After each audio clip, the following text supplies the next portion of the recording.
or that will create the destruction of an entire generation. I remember one time I went to Bungoma, and we went to raise funds for our border circle. And in the process of that function, one leader from that region, actually a member of parliament from that region,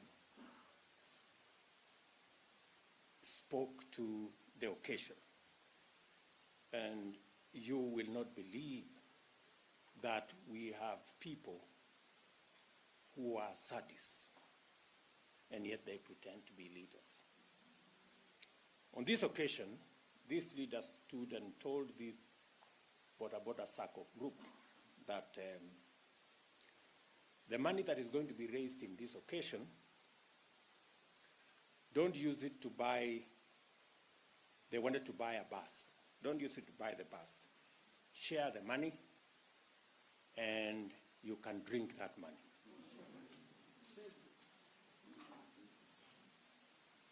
Because this is not useful money.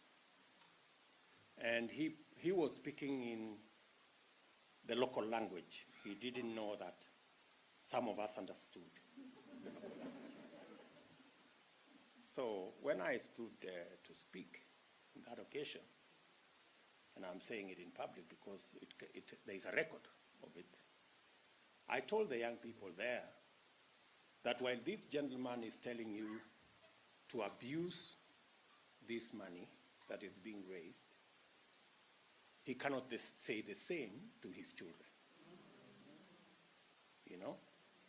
And how on earth can a person who is a leader and who is expected to mentor and to speak to society in a certain way, you know, degenerate to the level of being a sadist to tell people you should not use resources given to them in a progressive, meaningful way. It is the same mentality that informs many of our leaders, and I dare say, who have a problem with people at the bottom of the pyramid being supported.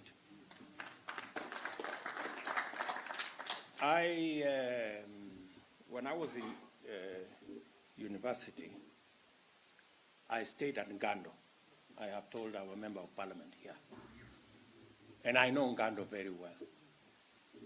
So a group from Ngando came to see me here with this good man. And they told me, Mr. Deputy President, we collect garbage as part of how we live. And we are a group of 50 young people. Because of this pandemic, we have run into trouble. Please, we need some support. So I asked them, what kind of support do you need? They told me that we need, ukitupatia mkokoteni kama 5, we are sorted. Because we know what to do. We will collect garbage. Our estate will be clean, and we will make some money.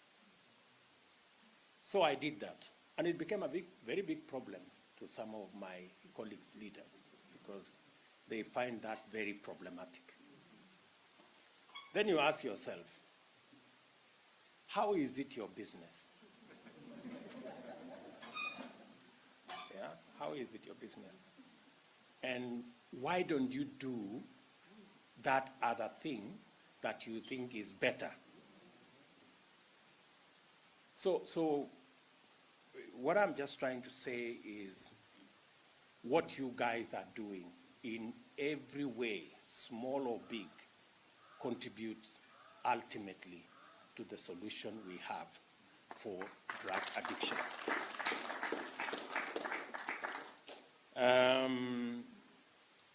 I also call upon employers to scale up employee assistance programs, that address alcohol and drug abuse, recognize addiction as a disease, and manage it as such.